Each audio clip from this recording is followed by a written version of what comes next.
Welcome to Rhythm of Refuse, where we dive into the rest of Rhythm of War, the 4th Stormlight archive novel. I am Danielle with the 17th Shard. Hi, I'm Marvin. Hey, I'm Eric. Hey. Hello. We didn't say it in the last episode, but there's going to be spoilers in this video. Yes, we're talking about Rhythm of War, the whole book. Yes. It's in the title. What we're talking about. Yes. So some Cosmere spoilers as well, probably. Probably. Oh, yes. Yeah, we don't know where this is gonna go, but presumably the Cosmere. Alrighty. Well, we're going to be talking about Venli. Yeah. And we left Venli off with leaving with Raboniel's group. Leshwi's there. Lezian is there. She's traveling with them and does some stuff in in the tower. And she meets up with Rlain and the humans during this occupation. And she and her small group are trying to leave, but Timber convinces her to return, help out, and she reveals her bond with Timber to Leshwi. They end up fighting against Lezian's forces, and once the battle is finished, they all travel to the Shattered Plains to start, I assume, their new nation. Though Rlain doesn't go there. Right. Yeah. Not yet, anyway. Yeah. And also there's flashbacks. That's basically what happens. Do we want to talk about the current timeline stuff first? Flashbacks first. We can talk about flashbacks. Yeah. We'll go chronologically. What did you guys think overall of the flashbacks? I wasn't a big fan. Yeah? Why is that? Well, I personally found them to be a little slow, a little boring. It didn't really reveal anything super important that we didn't already know or assume happened. I mean, we got some little tidbits here and there from like Ulim and about the relationship between Leshwi and Shonai, but I don't know. I just was felt like it was a little extra. Yeah, we talked about it in the first episode that these really feel like the weakest flashbacks of all those we have seen so far, and probably like the Seth flashbacks. They have to be good. So they have to the be. weakest of all of the front half, maybe all the books. So yeah, there were some high moments. I mean, obviously the Ashonai flashback at the very end was so good. Yeah, excellent. In general, there were some like nice Cosmere connections, and we did learn some things about the listener culture before the Vengeance Pact. So we did get to see some of that, but I wish we would have seen a little more of that, maybe, like, because we basically started a year or so before Gavilar's assassination, roughly, probably, like whenever they discovered the singers or the listeners.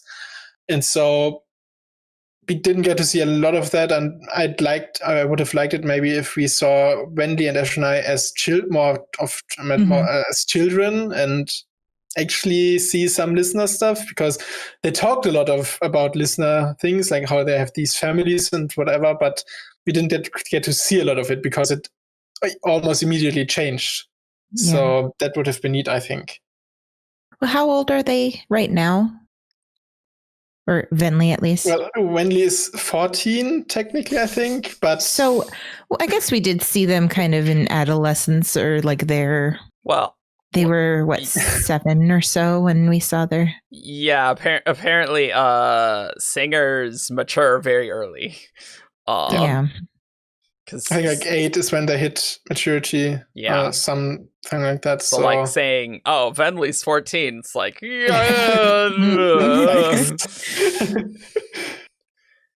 well, but I guess it's like you have to think about it as being like, multiply by 2 or something, and then you get their actual age. Like dog years or something.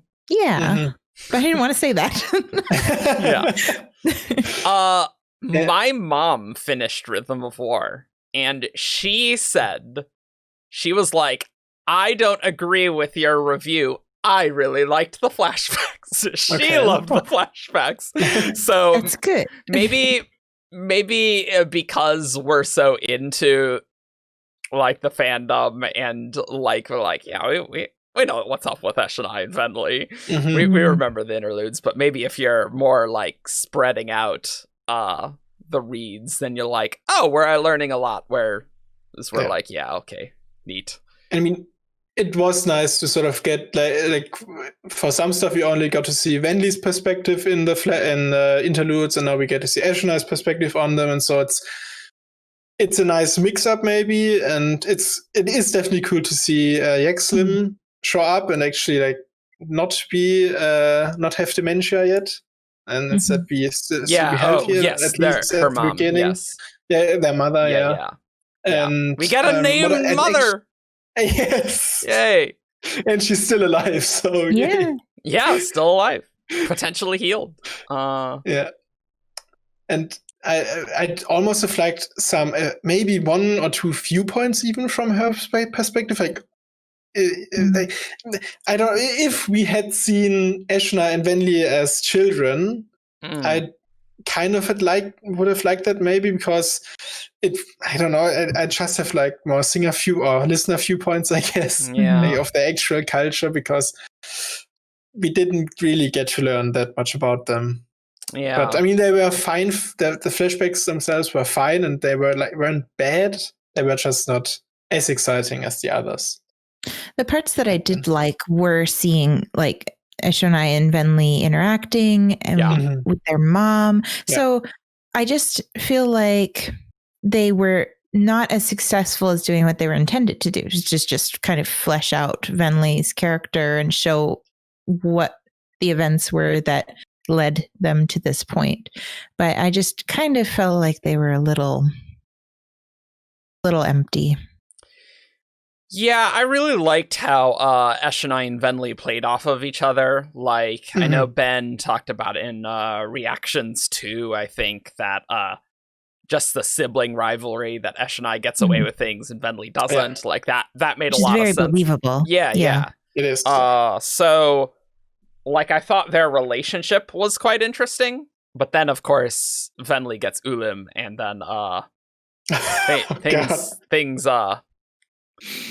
don't necessarily go well, but it is nice to see sort of how the, I guess, decline of Venli in a way, how she started off with somewhat noble goals of like she wanted to help her mother by discovering the new forms and maybe or hoping that they would heal her, and then eventually she's just like, okay, she admits to herself she just wants like the power, I guess, and what Ulim promised her. And regarding Ulim, I just want to say, the very first moment that Venli meets him, I'm already like, shut up. Ulim's the worst. Ulim is the worst. But he's such a great little character, you know? Like, he really spices up the scene. Yeah, there he is. But I just want to, Yeah. Yeah, like, the coolest stuff, there were a few cool things with Ulim, right? I liked when Ulim was describing what happened with Ba'eda Mishram, all of which that you can definitely get in Oathbringer. They didn't really say much new information, that's true, but they're recounting it to readers who maybe didn't pore over the epigraphs like I did. I mean, I didn't really fully understand it, so I appreciated that. Yeah, no, and Venli didn't know it, so like characters discovering information, totally great. And just how complicated it was to actually summon the Everstorm. Wow, there was a lot more steps than I think anyone anticipated. Like, you need agents to go to sea, to where the Everstorm is in Shadesmar. Then you need to apparently suck in Voidspread to bring it over to the other side. Get back to Roshar. And then Odium needs to slowly move the Everstorm, which apparently breaks off of the barrier storm around Braze. What? And then bring that over, and then Stormform can then summon a high storm. Well, I mean, I'm glad it's not very easy. Well, that's true. Yeah. Because, I mean, I guess in Words of Radiance, when Venli was like, this can summon a high storm, like, she's just fully listening to Ulim's lies, right? So, like, Ulim's just, he's not being truthful as to what it actually is. And I like that we finally got some answers to, like, because I always wonder, like, how exactly do these storm forms manage to just summon a storm, apparently? Yeah. Like, how does it work? And the fact that they're more or less just, I guess, I don't know, I wouldn't call it open perpendicular, but that they each of them brought a bit of it from the cognitive realm, probably. Yeah, it's interesting. Sort of as conduits or something, so that's much more easy to understand for me, or it's like I'm more willing to understand it than them just summoning it out of nowhere. So it was really cool to learn all these details, and I guess Ulim's delivery of how he conveyed this information was fun to read, but it also just makes me hate him so much more. The worst. He's such a dick. Oh my god. Just belittling and stuff. And with Ulim, we don't know what type of Voidspren he is, but apparently, like, Ulim can still move around and stuff while still giving Venli, like, a different form?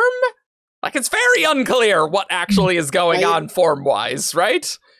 Maybe it's somewhat like how Venli now has Timbre and a Voidspren in her gem heart. Like, because she does have envoy form, but Timbre still is somehow, or is able to get into her gem heart and suppress the Voidspren somehow. I thought Ulim could actually move around, though. That's how Nail... Yeah. He can, yeah. So it is still weird, but it might work on something like that. Yeah, because it's like Venli had a Voidspren in her gem heart because she's hearing the different rhythms, right? It's just like Eshonai getting the storm spren, right? So it's just weird that Ulim is just very different. Like, I have no idea the mechanics of going on with Voidspren. We need more information upon that. Definitely. So I want to talk about Axindweth while we're on the subject because so there are two Feruchemists in this book, if you didn't know. So Axindweth, which if you read Mistborn, very Terrace name, let's be honest. Since Wax is Essenthu, so it's like, and Axindweth's like, I'm really good with languages. And which makes sense. As a Feruchemist, you can store connection and do those shenanigans like in Bands of Mourning.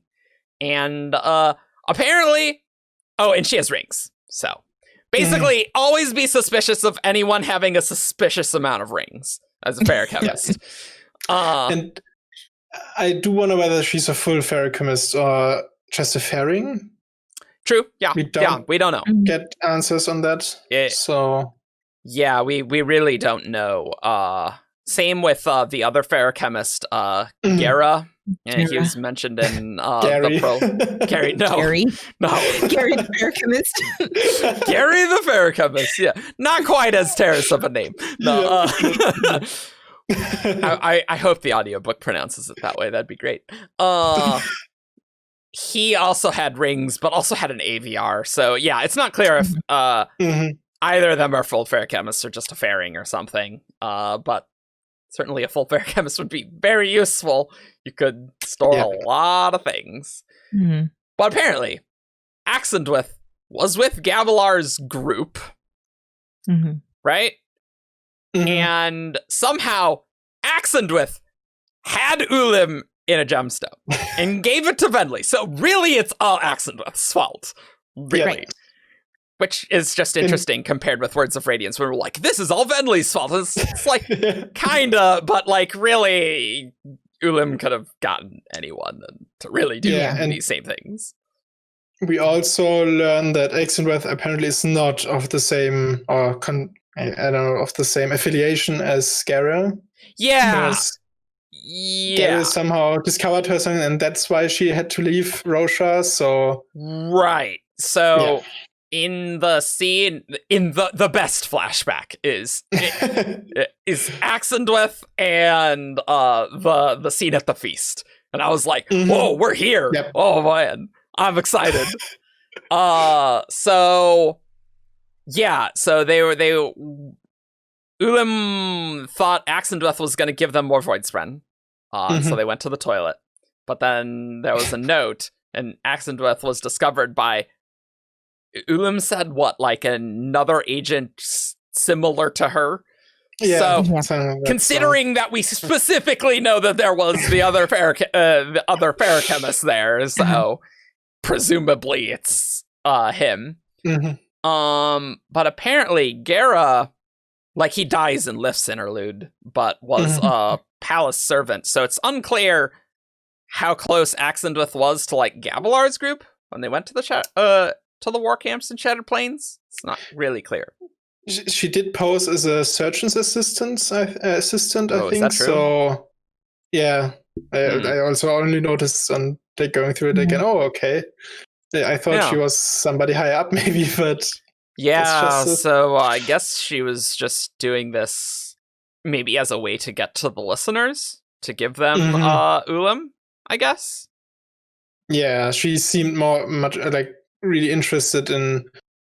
She was willingly giving knowledge and stuff to Venli, it seemed. Yeah. So even seemed like she just gave her name, which apparently like Gavilar and stuff didn't know. He's like, "Oh, I give this freely to you." Yeah. So that's very interesting. So. Yep. So man, I don't quite know what's going on with these Feruchemists, so presumably Axindweth, I mean, has to be aligned with void things, right? And Odium in some trying respects. To just start something, like start a big war or something. Maybe she might even be a ghost blood. I could see it at least from a different brand, or like because she obviously was active with Form Race and yet really were active, I guess. So maybe she was just I don't know. We don't know what Raising until then. Like we don't know, ago. But yeah, it was earlier. So or maybe she is an agent of although I couldn't really see that, but she's independent, maybe. Just like she's from yet another secret organization. I feel like she was working on someone's orders. Like someone said, "Go give this to this person," or a person. Yeah, I just like maybe she got to Braze somehow and like talked with Voidspren or the Fused and helped this happen, or maybe Odium had some pieces to get some agent. Like I just can't. Like, why would the Ghostbloods want to create an Everstorm? Like, that just doesn't seem like... True, Or, sorry, Everstorm. Excuse me. Maybe it's, like, because how they're so interested in this investiture economy, maybe that had some... I'm not sure how it might have worked out. But they're at least a candidate for a secret organization she might belong to. Like, Yeah, I mean, I guess I'm just like, I thought the Ghostbloods wanted to control the Oath Gates. So they wanted to find Yurthiru to get to the Oath Gates, because the Oath Gates will let them through to the cognitive realm. And then they can move Stormlight off. And so, like, creating a desolation doesn't seem to help that goal, like, at all. If your goal is to have a smooth economy, maybe don't have the biggest war ever there. That doesn't sound helpful. I don't know. And I guess what plays into it is like it is relatively crucial to know whether Axindweth is a full Feruchemist or a Fairing, because that places her timeline, like where she comes from in the timeline, I guess, like, because she could be a descendant of some, I don't know, world singers or world bringers. What were they called? World bringers on Skadriel. The world bringers, like the ancient keepers. Yeah. Because they could totally have moved off Skadriel at some point and just have a kind of, I don't know, in Silverlight or whatever, a city. Interesting. And live in the cognitive realm. So she could be a full Feruchemist by way of like just an ancient line of Feruchemists or something like that, or she's post Cassandra and so is just a Fairing. Yeah, I mean, we don't quite know when full Feruchemists totally ended. There could be like a few generations of that, but and who knows what sort of, if she's an agent of Odium, who knows what sort of trickery with age there could be. There could be a lot of shenanigans going on there. Could she technically have, although I don't really see it, but an Atium she could just store youthfulness, at least, if she's a full Feruchemist. So that would give her some... That could be useful being under... That could be useful in going undercover. Like, obviously, storing age is generally not super useful by itself, right? Yeah. But if you wanted to appear younger in another world, like, that could be useful, but that would require having Atium. So that true. But who knows if she's a full Feruchemist, like, who knows what other god metals could do with Feruchemists? Like, all sorts of weird shenanigans, I'm sure. She's got a radium spike. Let's go through all the whatever. So forget Venli. Let's talk about Axindweth. But to be fair, it's very interesting. Very interesting. She is, yeah. Well, there's a lot to talk about there. Man, there was a lot interesting in the flashback on the assassination day. Definitely. Because how did this go? Nail comes. And Nail and Ulim have a conversation. 10 out of 10. Just the best. So Nail tells Venli about Zeph. Which is that's a big deal. Insane. And says, Ishar said only a connection between the worlds could cause a bridge to open. And Town has not given in. I would know if he had. Interesting in all of this how Town breaking or not breaking would matter. Right? Yeah. Like, could you summon the Everstorm but just not have the fuse re-inhabit the singers? If Town didn't break? See what I'm saying? Yeah. But like, Nail seems very surprised that there's Void Spren. Yep.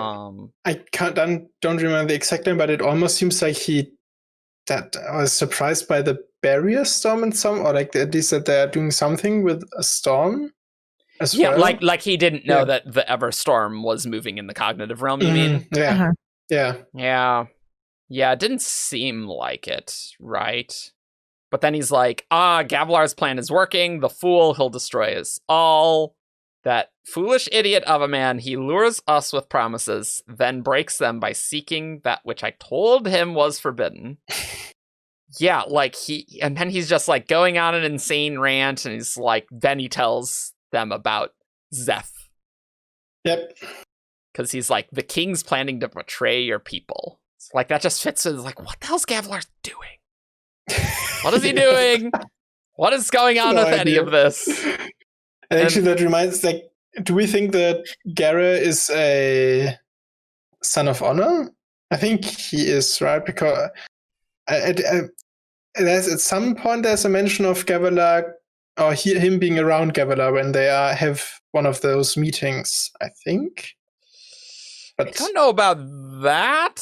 Maybe.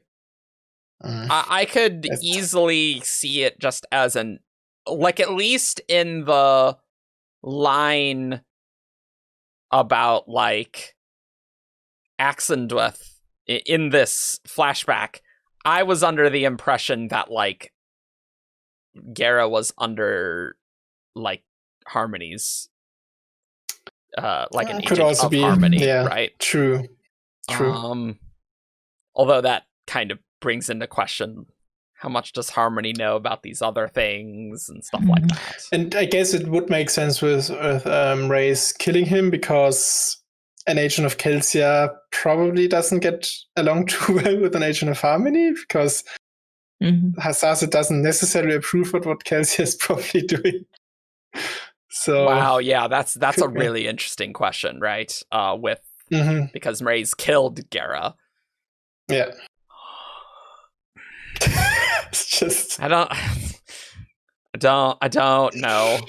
But yeah, very interesting that Nail told the listeners about Zeph, which is we thought. And I think we thought that they just sort of found him, and there was a line that they followed whispers to get to him. Right. So we thought it was maybe a Voidsbrand or something that brought them to Ulim, or I don't think we said Ulim specifically, but I think Eshonai actually said that Venli told her about him, or Thud, or what somebody told her, or Clay, or I don't remember all those listener names, but one of them told her about it. So maybe it's Ulim, because we know that some of the, or was it later on that some of the other listeners bonded Voidspren, like the scholars?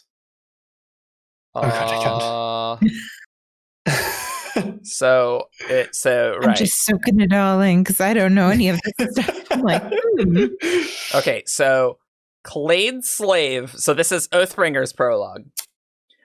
We're not doing a great job of talking about Venli, but that's fine. Where else are we going to talk about the flashbacks? We're going to do it here. Right. Clade's slave was an assassin. Clade claimed that a voice speaking to the rhythms had led him to the man who had confessed his skills when pressed. Venli had apparently been with Clade, though Eshonai hadn't seen her sister since earlier in the day. Okay. So I assume that means Venli is going there and Clade heard Ulim. Yeah, that is what I assume, because Ulim's going with that makes total sense, right? Yep. But they wouldn't have known about Zeth unless Nail did this, right? Yes. And Eshonai didn't see her sister because Venli's off doing this other crap this whole time that we didn't even know about. What a little line, Eshonai hadn't seen her since earlier this day. It's oh wow, let's get all this stuff now. I guess that's what happened there. Yeah, right. That has to be kind of just totally insane to me is that Nail apparently recognizes Ulim. They just know each other. Yep. Yeah, they do. It's oh hey Ulim, what's up? How and that again makes me just. Is it just a matter of them having lived for millennia and they just know a lot of the Voidspren by name by now, or is it something else that Ulim is just maybe because he is one of the higher ups in the Voidspren ranks, that he also... I mean, we have no idea how sapient Voidspren are, other than they don't like turning into devices. Yeah. We have that. We have stuff with Ulim, and then we have Yixley leading those singers to in part one of Oathbringer. Yeah, probably is another type of Voidspren than Ulim, at least judged by the color, I think. Oh yeah. I gotta read this. Hello, Ulim. Hello, Nail. I didn't expect to see you here. Today. Anytime, actually. Ever. How is, Shalash? Small talk is unnecessary, Ulim. We are not friends. You persist only because I cannot destroy friend. Yeah. that really makes me imagine Ulim just as this, like, I don't know, this sleazy little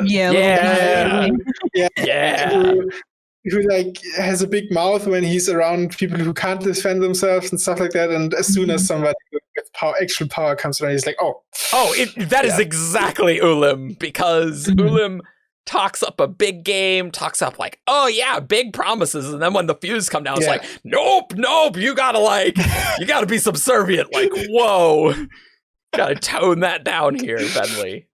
Yeah. Anyway, that's interesting.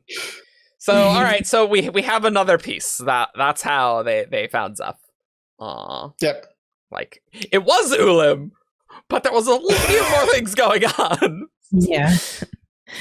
Bunch of little puzzle pieces had to come together.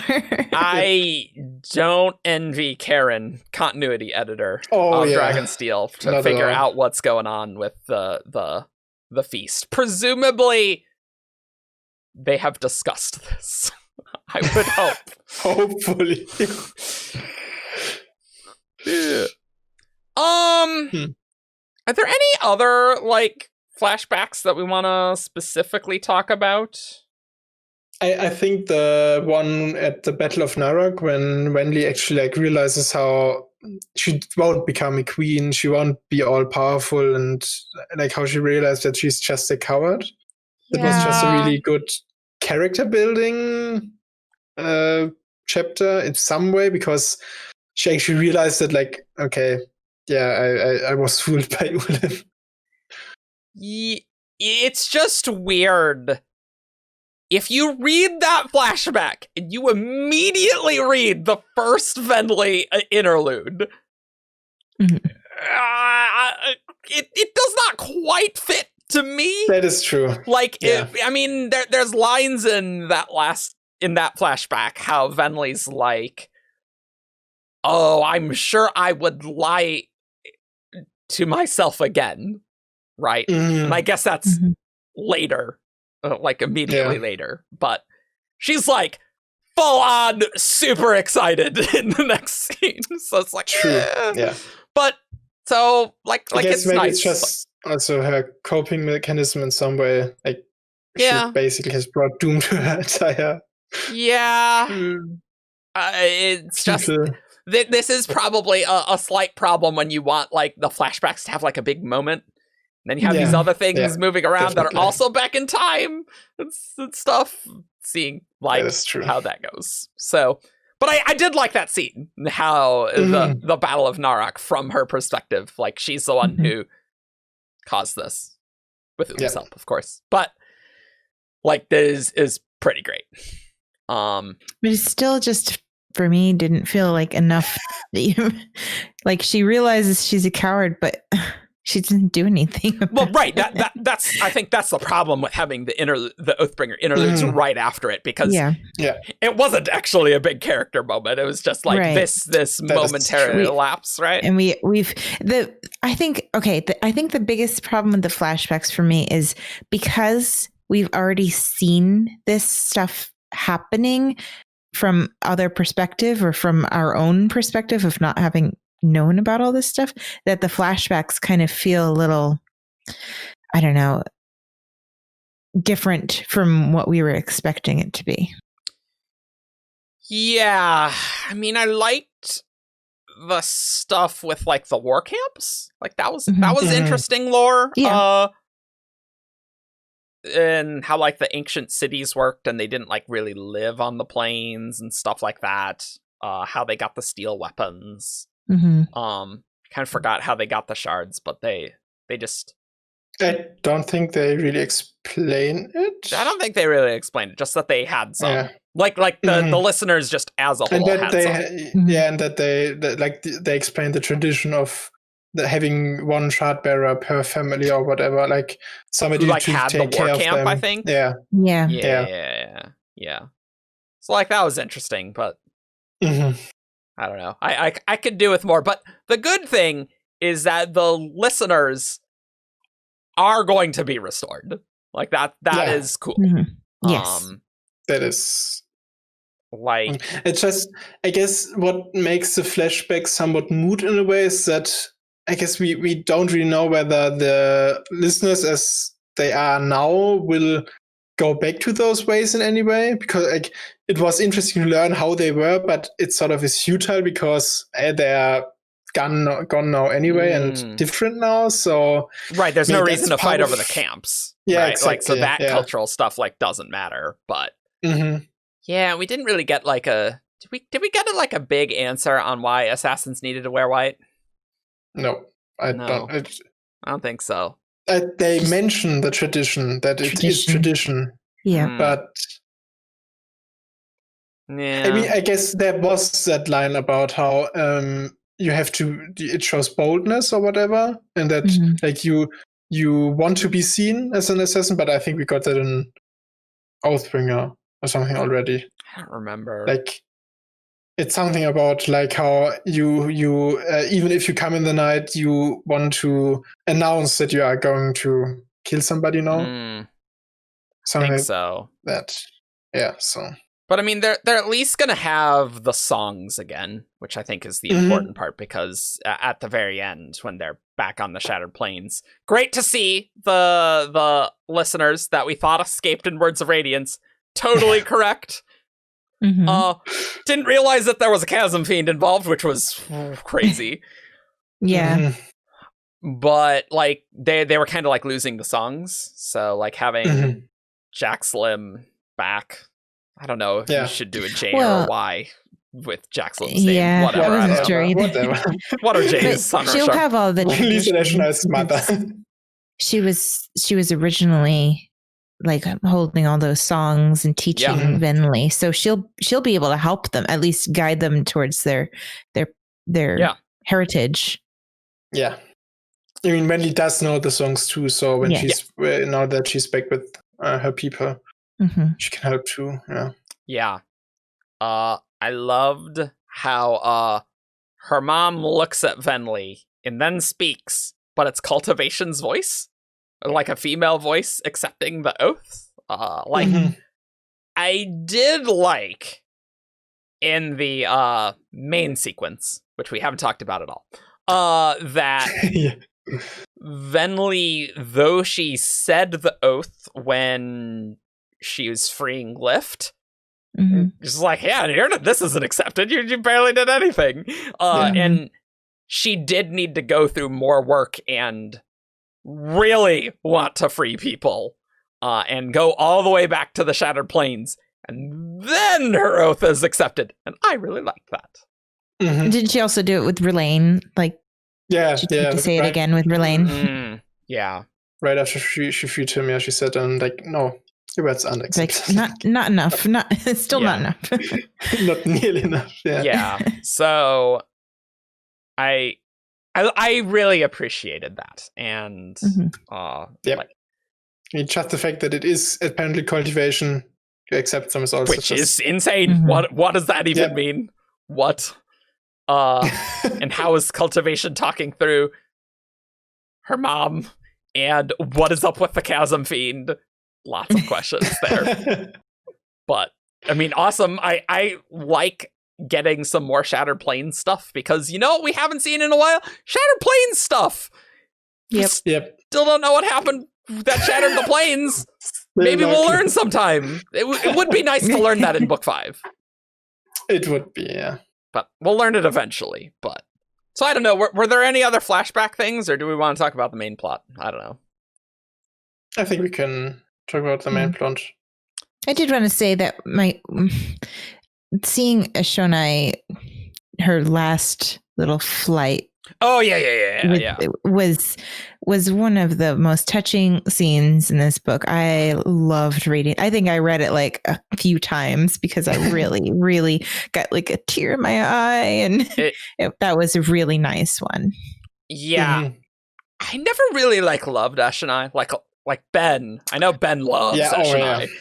But I'm like, yeah, that's cool. But I was like, she died before I really super cared about her, honestly. Well, I really liked her. I liked her a lot more than Venli. But yeah, you don't like Venli. That's what you said before that we started recording.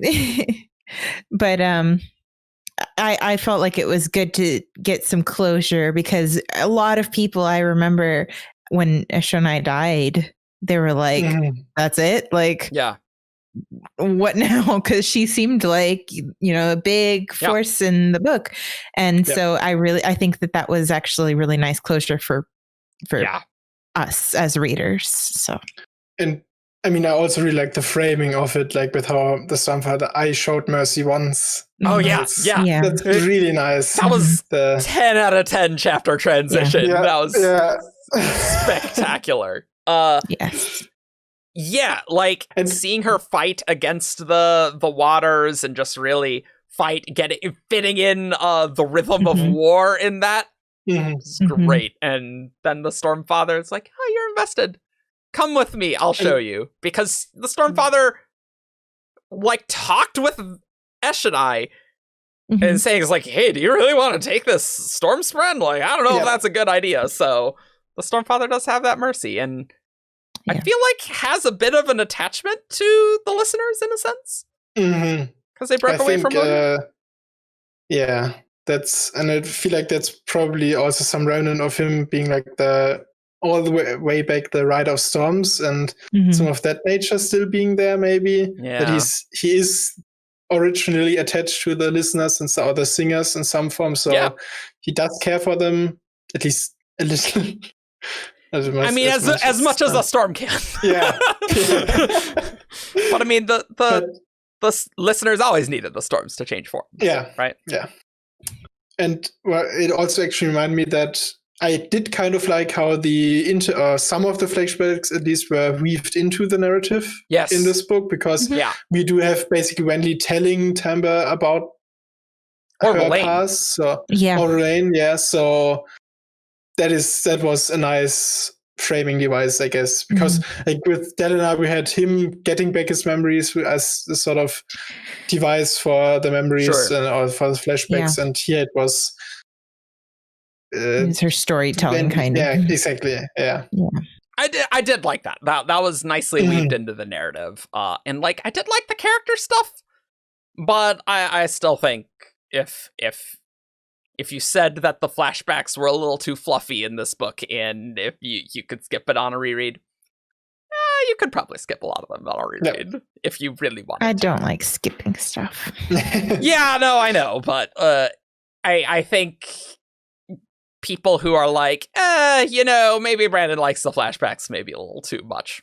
Yeah, you could probably say that here. Don't think you could say that with Oathbringer, even though there was a lot of fighting in Oathbringer, admittedly, and I can understand if you're like, wow, that was a lot of pages of Dalinar fighting people.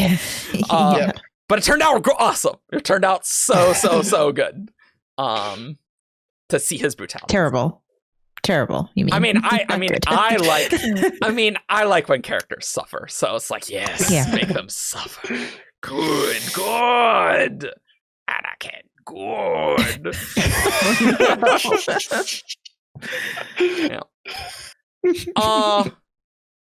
Someday I am going to do a math lecture as Emperor Palpatine. I'll need to watch Return of the Jedi. I'll have a cowl, and I think I can do a pretty good Palpatine, but I don't think my students will enjoy having that voice explain math stuff.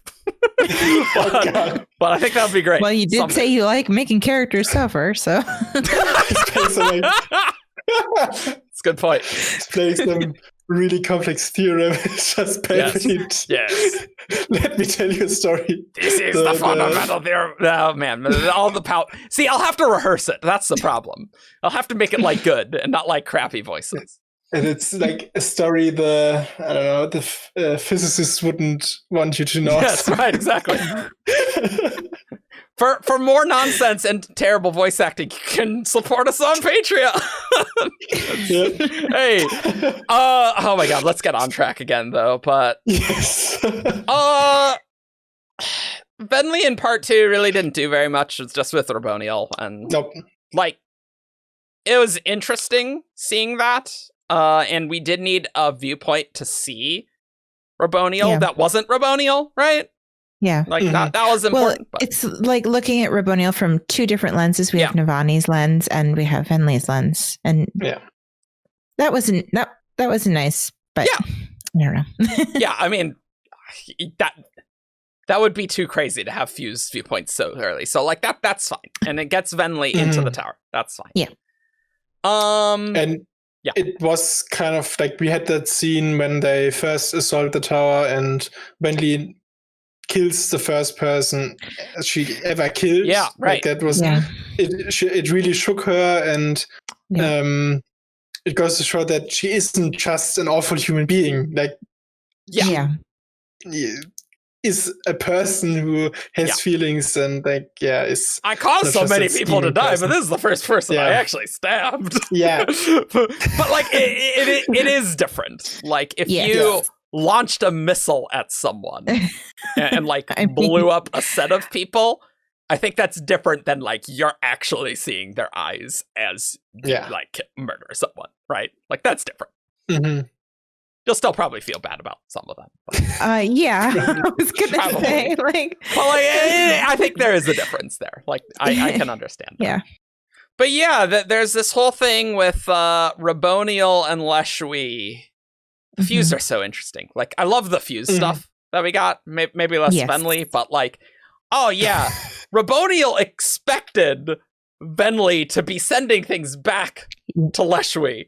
But Leshwi can't acknowledge that that's happening, and just that whole fused politicking that Venli's just like, this is stupid. Why are we doing any of this?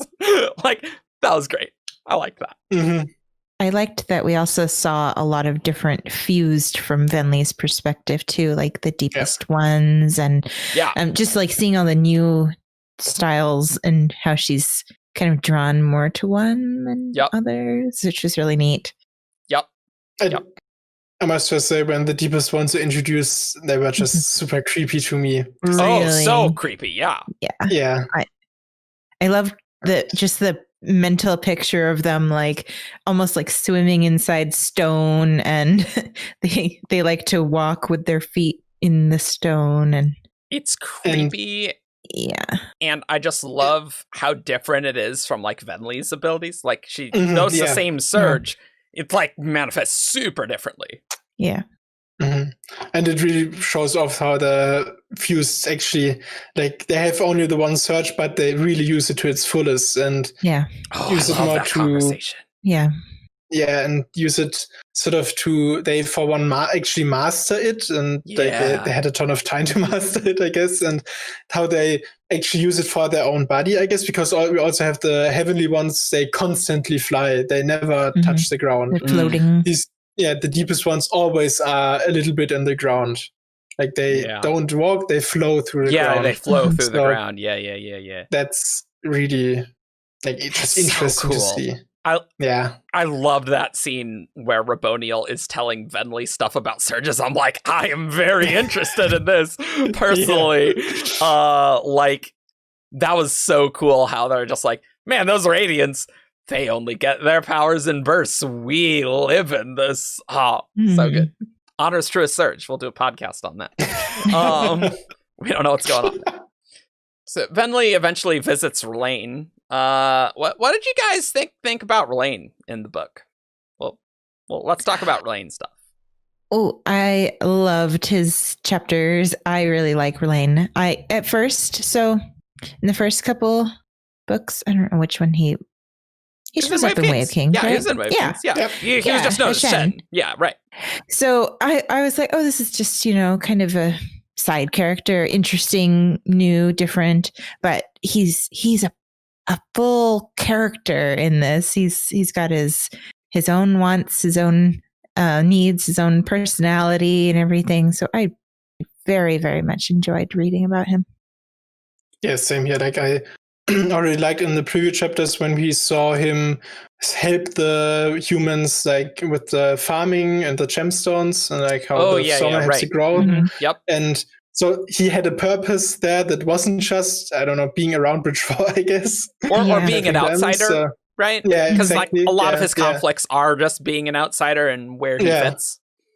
And to me that, like, I was big time in the camp of Rlain for sibling bondsmith, because it would have been sort of perfect for me for him to be, because the Toomey gives him the title, or names him Bridger of Minds, which to me sort of symbolizes the fact that he could be the one to unite in some way the singers and the humans, because he has lived in both worlds, and he was the outsider in the human world, but now he sort of he actually has adopted a lot of human mannerisms and acts more like humans, and so now he's sort of an outsider to the singers. So I feel like he could have filled that role really well, and especially like when he took charge of the humans and the singers when they were fighting the other singers. But anyway, I'd really liked his viewpoints and how he, like, I'm a little disappointed that he didn't get to be the bondsmith, but I also really like that he got to bond to me, and that Renarin thought of him when he said, like, I know somebody you could bond, and that was just really cool. I bet Renarin does. We should talk about that a little bit. But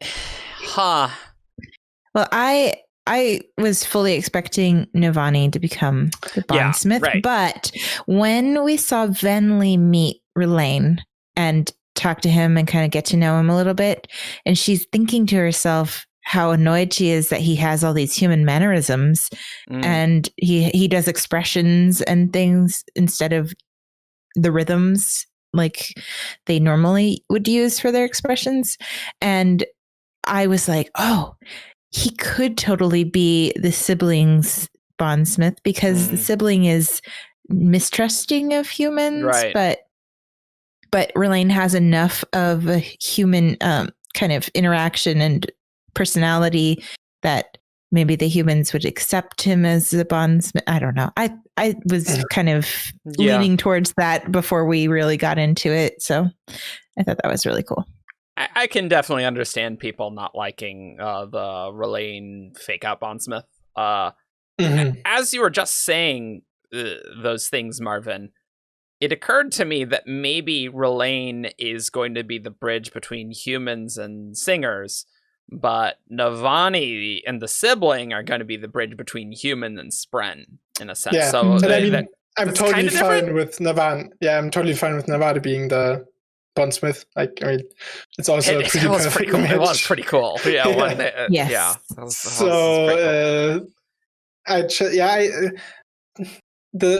I'm not really upset with Bren or anything that he sort of set up Rlain in this way, because he still got a satisfying conclusion and everything. But I know it just was my headcanon after all three that, like, yeah, I could totally see Rlain being the sibling bondsmith, but still turned out fine. While I was reading Rhythm of War, I was talking to one of the 17th Shard mods, Kameth. Yes. So we were talking, and she had an interesting thought. She was like, what if Dabid was going to be the bondsmith? Because he was like talking to the sibling the whole time. And I thought that was kind of neat too. Yeah. There were a lot. Actually, there were 3 people I think would have been potential fake out bondsmithy. Yeah. I think with Dabid, that was just wasn't enough setup. Like we had him as a character. You know a ton about him. I liked the more character development we got of Dabid though in this book. Like, that was definitely good. Yeah. But I don't think like that would have been a giant mislead, I guess. If Dabid ended up as the bondsmith. Like, I would have righted then, I think, because like. I mean, I think Dalinar could make it work well. I was wondering, like, it was interesting how Rlain was called Bridger of Minds, because like he gives orders to Fused. Like, that's what happens at the end, and I guess that's kind of what happens, because Fused actually listened to him, like Leshwi, right? Right. Yeah. I don't know. It was just interesting that there was a title because of this. In a sense. That is interesting. Like, yeah, I guess maybe the enlightened Mistren are just like, we gotta give people titles. Yeah, Son of Thorns for Renarin. They give gives titles just like all the Fused. So like, hey, Fused do love their titles. So, Yes. yeah, I mean, I like that, and I like that Rlain didn't go to the Shattered Plains because obviously we kind of have a bit of a time crunch in the next book. So I'm not quite sure how much that the listener stuff is going to matter in book 5. But he's got to learn his truth watcheriness. And he remains behind to see Renarin. Yep, that's right. That's right. Yeah, that was very cool in the stream where so we got to talk about that, right? It's related. Definitely. So we knew from a book, right? It was a signed book that either that or Reddit. Maybe it was Reddit. And regardless, that Renarin has a crush and hasn't told anyone. And a lot of people were thinking Rlain.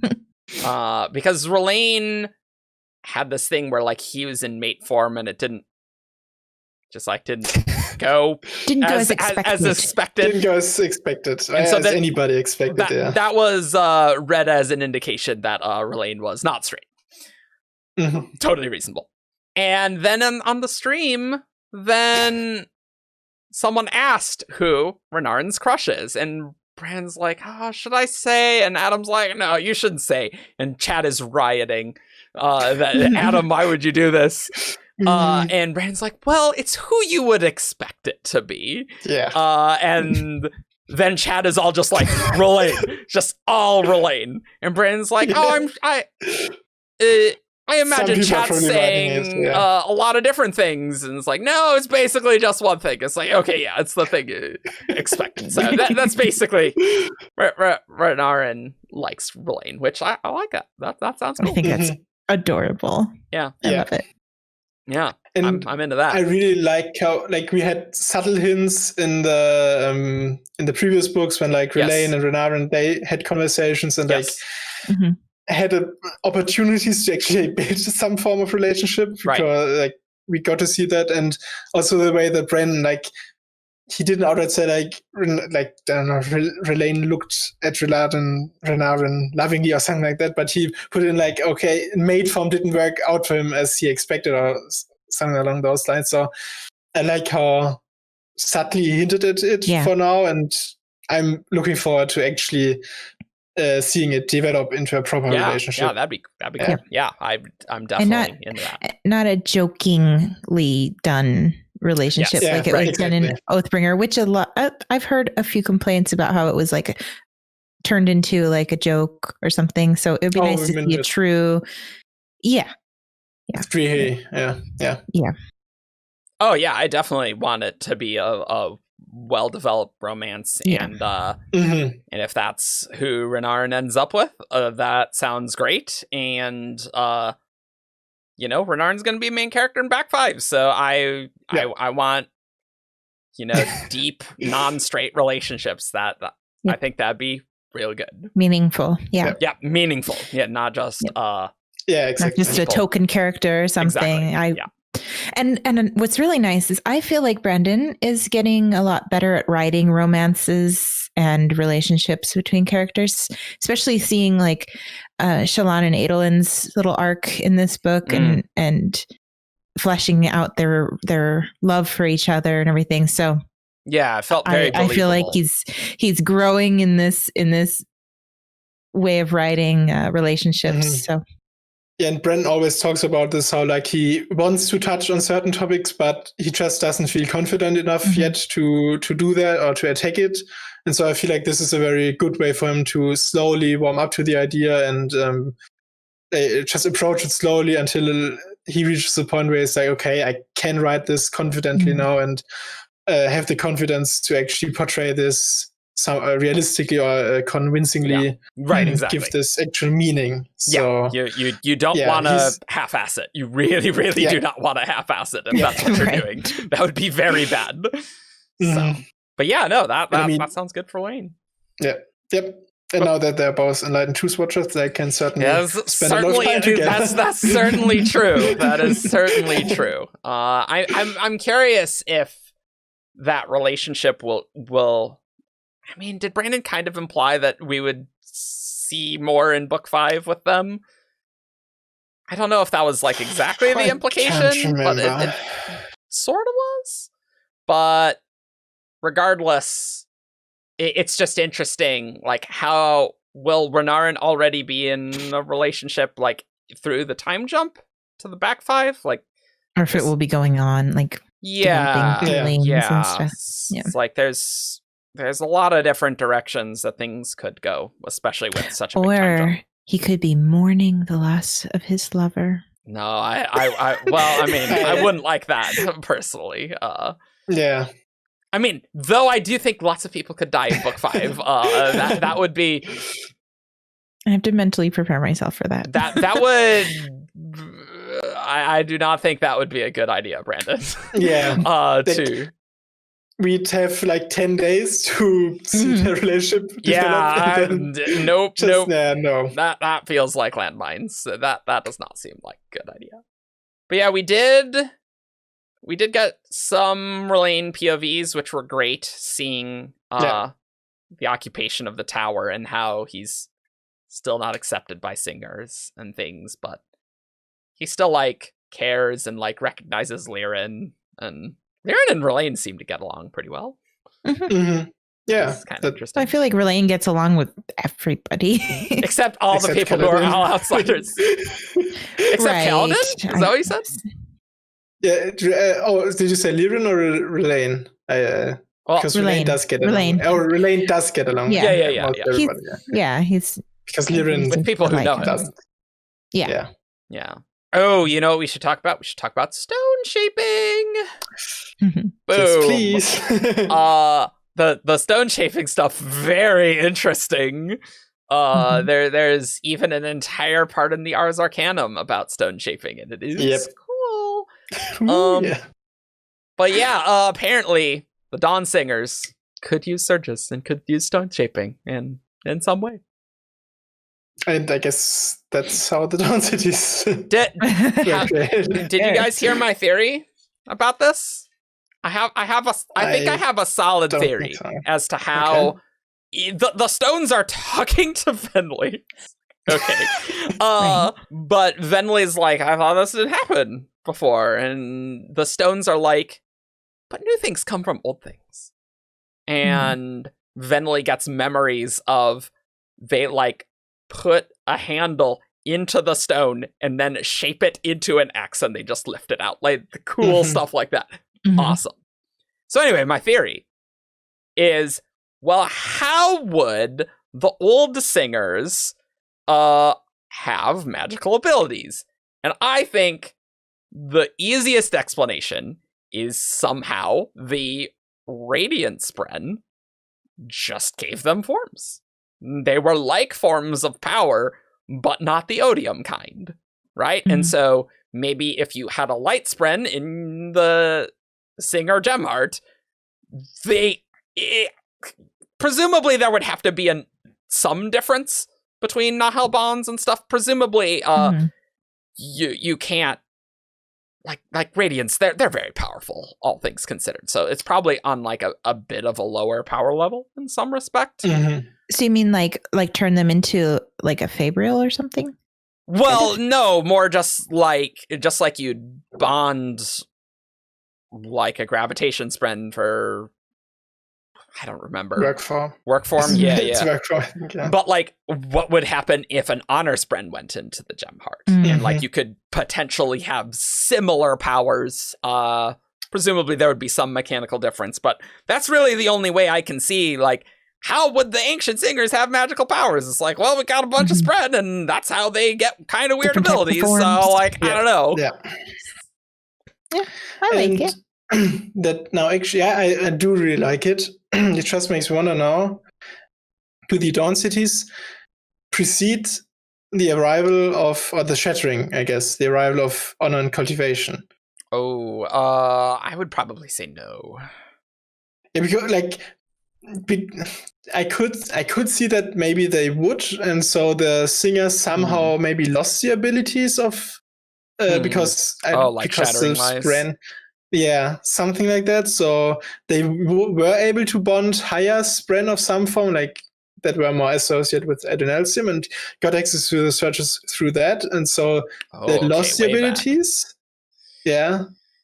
And so they'd really be the Dawn Singers. I guess my headcanon is just that there were Spren, but there weren't a lot of sapient Spren until Honor and Cultivation were around, and like presumably like uplifted Wind Spren to be like Honor Spren and sapient. Yeah. Right. That's at least my headcanon. We do see how with Leshwi talking about having known Rhea, I guess that they did know Radiant Spren in some form, and there is the talk about how the Spren left them, and some betrayal of some sort. Yeah, because Leshwi was like moved that the Spren forgave them. So I guess what I was trying to go with is like whatever the betrayal was with the singer and the Spren, the true Spren no longer did that type of bond for that reason. Yeah. And I mean, if we want to go down a big rabbit hole of my headcanon, like that betrayal, maybe around First Desolation times, made the singers perhaps go to Odium, right? Yeah, because like the songs kind of indicate that the Spren don't like the listeners as much, right? As in the listening songs. And so there is this perceived, the listeners/singers see this as a betrayal, but they don't really know what happened. And the Spren are clearly feel like the Dawn Singers did something.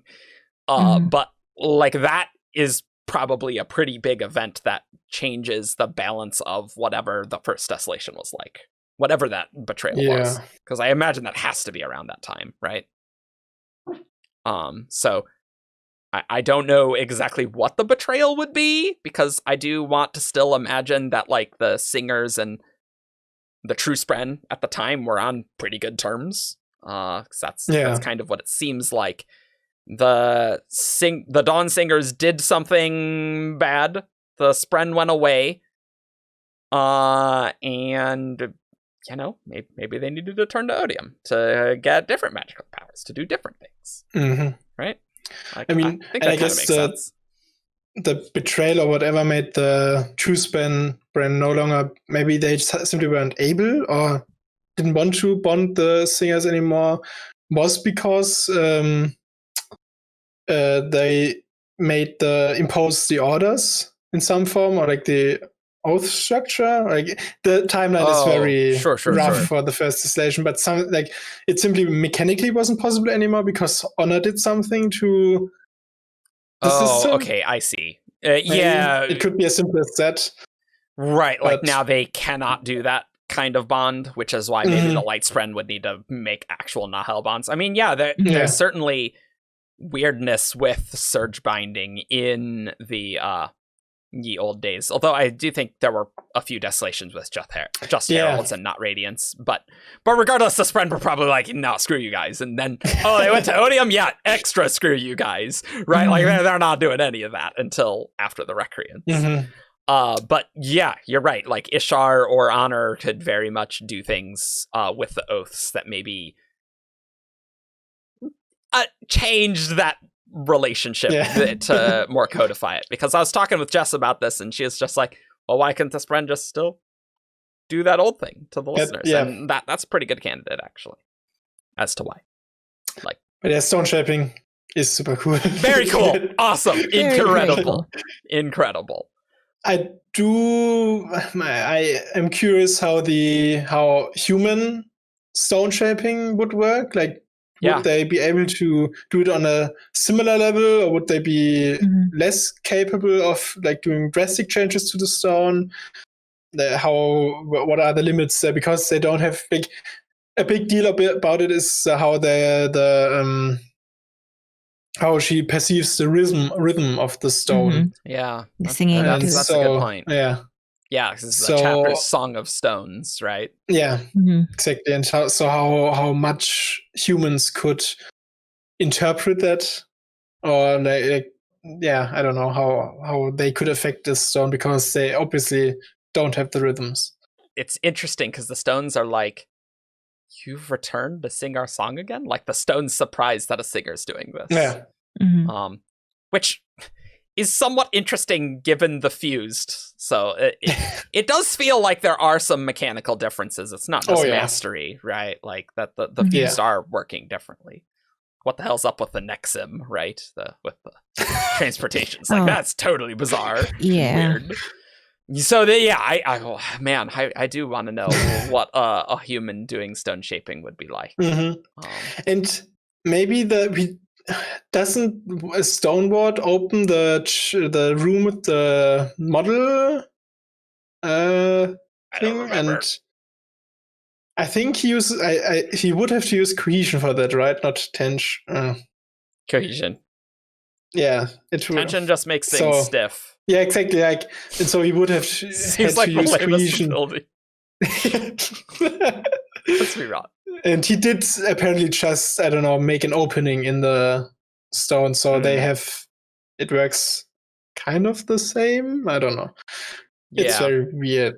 Well, like maybe the humans just would have a different conversation with the stones, right? Like, because you wouldn't have that conversation. It's like, oh yeah, about the radiance and stuff.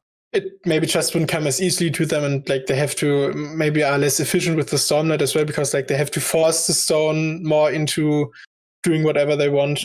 Could also be like with how like soul casting also requires different amounts of stormlight, depending on how easily you convince or how close to it is. So maybe it's something as simple as that. Changes their efficiency with using the stone. Interesting. So stone shaping is going to be a podcast. Clearly, there's plenty to talk about with that entire chapter. Intent and command. I still was like, oh hey, I have an intent command script, and then Dawnshard came out. I'm like, oh no, and it's languishing, and I need to like actually write it and actually do that. Maybe by the time this comes out, maybe I'll figure out what to do. Well, we're really good at getting off task. But like the thing is like there were a lot of interesting things that Venli did. And I mean, I've always liked Venli. I thought Venli was an interesting character, but like she was not the main character of this book, right? Right. Yeah, we did see Venli see a lot of interesting stuff. Right, exactly. Or she got to witness interesting conversations and stuff like that. She just didn't do that much herself in between those conversations. Like the stone shaping is the most she really did. Well, and getting lift. Like getting lift did matter. That did matter. And she did use stone shaping for that. Yeah, right, exactly. I did like how Rlain's like, did you just use the shard blade? Yes, I used the blade. It's like, no, I did not do that at all. Yeah. It was really nice when Venli finally showed off that she was a Radiant, because that did take a long time. Really nice. That took a long time for Venli to do that. Then again, the amazing or the awesome thing about that was Leshwy's reaction, not so much when they actually did it. Yeah. Oh yeah, that was the surprising thing for sure. Absolutely. That's in my top 10 of crazy moments. Just Leshwy's joining the listeners, going to the Shattered Plains. I want some fused POVs because that will be crazy. Lezian doesn't count. He doesn't. Yeah, that was too short. Just having fused POVs, like that just changes everything because they're so old. Yeah. I guess we could mention that Raboniel thought that Venli wanted that ambition to become a fused, and it's like, Odium's never elevated since that initial time, but maybe with a new Odium that's different. Yikes. But Danielle, you were saying that you just didn't you don't like Venli as a character, and you didn't like how little she did. I don't care for her. I don't like her personality, I guess. So it makes it hard for me to enjoy reading from her viewpoint because I just don't mesh well with her. So it's not that she's like a bad character or badly written or anything. I just don't really like her. That's all. I liked Eshonai. I really liked reading her perspective on things. I do think the flashbacks, because Brandon was originally like, oh, should it be just Eshonai? Because originally it was just going to be Eshonai. Right. I do think he actually changed his mind and actually killed Eshonai because there were too many fake out deaths in Words of Radiance. I'm sticking to that. I think that's true. But I liked the interplay with Eshonai Venli, but like, I don't know. I like the Venli, like, thinking more scholarly. Like, I like that. I'm a scholar. And just being, like, stuck between these worlds and doing the politicking. I'm like, I'm kind of into this. This is good. I like this. Well, I liked scholarliness because I love Navani in this book. Yeah, true. But I don't think it's her how she's different from Eshonai that I don't like her. I think it's just the way that she approaches things, you know. Like being too passive, maybe? Yeah. And also with the passiveness, it's sort of also like we saw Venli sort of build this, I guess, resistance or this other faction or new faction of listeners in a way within the singers. And ultimately, it again didn't really go anywhere because they just rejoined the real listeners. And so it, I guess it at least is a sort of, I don't know, a seed for more singers joining the listeners. Yeah. But the whole plot line as it was in this book sort of was almost pointless in a way because like she talked to other people, like these other singers from off and on and like throughout the whole book. Right. And at the end wanted to lead them away, but that didn't really do that much. It was more just like Venli's just this is my busy work. I don't know. Yeah. Like I can see that. Well, when we were doing the rhythm of previews and we were doing all the chapters and stuff, I was expecting it to be a lot more than it ended up being. Like that's true. Her building up all of her people, putting people into higher positions, you know, as like the seamstress and stuff. So I guess I just was expecting it to go in a slightly different place than they did with Venli. I think that's totally fair. I don't know. I just like the conflicts. I like the regret of having killed her people, basically, and her trying to rebuild them. And I always found that interesting. And granted, pretty hard to rebuild your people when the gods are like literally right there and they are absurdly powerful. So it's like, makes sense. You can't be active very much because you'll immediately die. So, but I definitely see what you're saying. And I kind of just wanted her to do something, even though in the storyline, it makes sense because Timber kept saying, show yourself. And she didn't until that one moment, which worked really well. Sorry, I just wanted to split in Frozen 2. Show yourself, you know? Sorry. I haven't watched Frozen 2. Oh, I really like Frozen 2. Let's switch this to a Frozen podcast here. I like that. No, it's really good. It's really good. Anna and Elsa, no. But they do ice shaping there, not... Yeah. The surges are different there. Come on. Sorry. You're totally right, though. Like, it took a long time for Venli to finally reveal herself and do that. And I guess she is living up to her little cowardly nature that she was worrying about in her flashbacks. So, I don't know. It's kind of hard to see where Venli's going to go from here. Like we kind of know what the plot of the next book is going to be, but not really where the characters are going. Whereas it's almost the opposite in Oathbringer to Rhythm of War. Like we kind of knew, well, Shallan's going to be dealing with her altars. Kaladin's going to deal with his stuff. Fourth oath. Yeah, right. And Venli is gonna balance being radiant versus like all the fuse. Like we kind of know what the characters are doing, whereas like now the characters did a lot of stuff. We have some plot hooks, but I don't know. What do you think Venli's gonna do next? What are we gonna see next of Venli? Well, I mean, she was making this big deal about starting her own nation and like separate from everybody else. So I was just assuming that she would try and continue to do that. Do you think that's going to be different than the listeners? Or do you think they are just going to combine with the listeners? I don't know. Like I could see there being some tensions between the listeners and her group. Like, I think that could be very interesting. Yeah. How will they feel about a fuse? like granted, I just anything with Leshwi, I'm like, this is incredible. I just want to see that.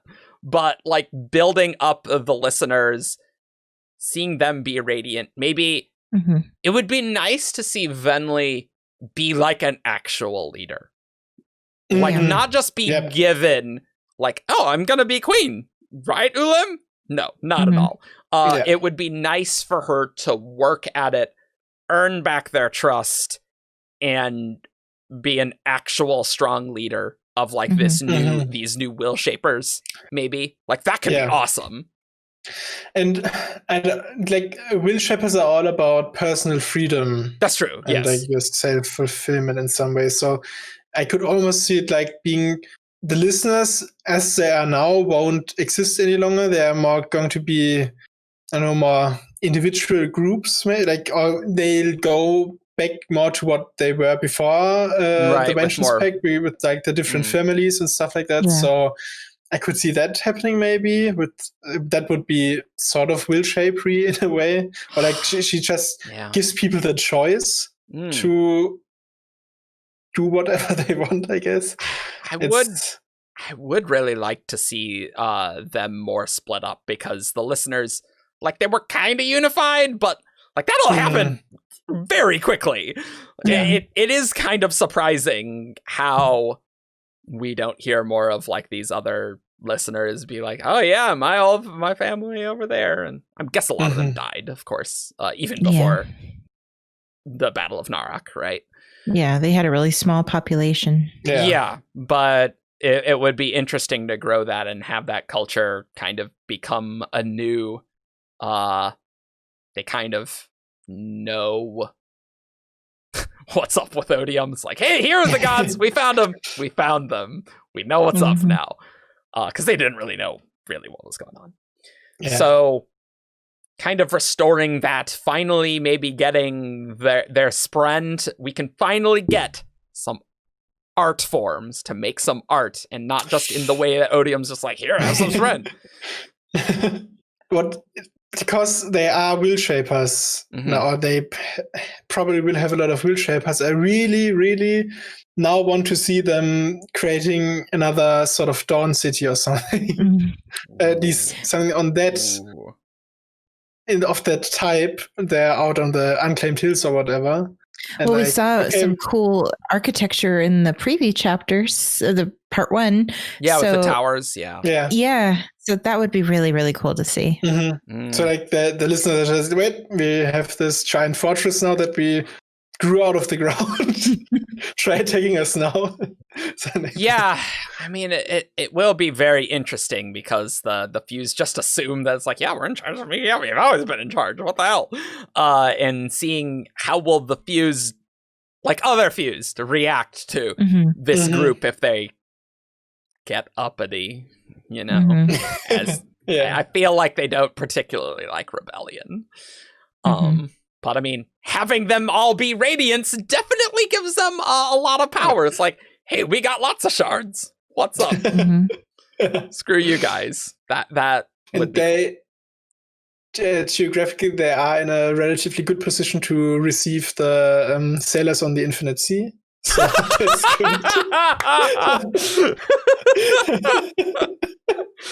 You're not wrong. You're not wrong, though. And like, we don't know how the Chasm Fiend is going to fit in with this, right? Like, like, yes. what is up with that? Like, presumably Chasm Fiend's like a sapient, right? Like, that's kind of what like that seems. Like the Rashadium or Rashadium. Yeah, right. Yeah. I mean, that makes sense. Probably similar to the Larkins, that with like they may, because the way I think Dawnshot said it is like the Larkins, they bond more spren. They need several spren until they get up size. Dawnshot spoilers. Yeah. Well, Rip. right. That's the thing, guys. Like, I know there's been comments. It's like, could we not have Cosmere spoilers? But it's like, it's relevant. Oh, it's so hard. It's really hard not it's to. hard. Yeah. We don't know where things like are going to go. Their Sapiens probably works similarly to that. And like, yeah, because like the Taina, they're sapient. So like, I guess I don't know why I'm surprised that maybe it's just because we killed a bunch of chasm feeds. So I'm like, yeah, we just murdered a lot of them. But yeah, you never of course. got to see them post pupation. So Yeah. Right, sure, yeah. Right, yeah, we just murdered them. So yeah. I mean, the chasm fiends are really cool. Like that's one of those Way of Kings things that's like. Yeah, I don't know what's going on with Dalinar and all this politicking, but that chasm fiend, that's pretty crazy. So, I don't know. What else? I feel like we talked about a bunch of things. Like, obviously, we didn't quite go in order, but there's definitely some cool threads where Venli and Rlain can go. I really want Venli to be like a leader, like a true leader. That is not, and she earns the respect of her people, and is like a strong leader. Back five, like that could really pay off really good. Where like people are like honored to call her a leader, and then she can like she had to earn her. That she's actually earned that, given it, and she had to work at it. Like I love that. Well, it would be really neat seeing her with like all of the kings and queens in that room with Dalinar and, the coalition of monarchs. That's would be totally really neat to see. Yeah, because presumably the Will Shapers will get to Yurthiru eventually. Yeah. In a sort of an oath progression, I could sort of like with this theme being freedom, I could sort of see it also being sort of personal freedom from sort of the weight of the past in a way. Like she cool. leaves behind the past and goes on to become a new person. She has the freedom to do that now. So I could see that being at least thematically sort of something. And like more at a political higher level, maybe they're acting to lead revolts against Fused. And freeing the rest of their people and being like, yeah, you guys were kind of forced into doing this. Like, do you really like that? Like, I mean, they can choose, I would imagine. Like, that would be a big thing. But it's like, hey, if you want another way, we got another way. Try that if you want. And I imagine they will get some people. But also seeing, like, the listeners conflict with the restored singers, right? After the Everstorm. That could have some very interesting culture clashes, right?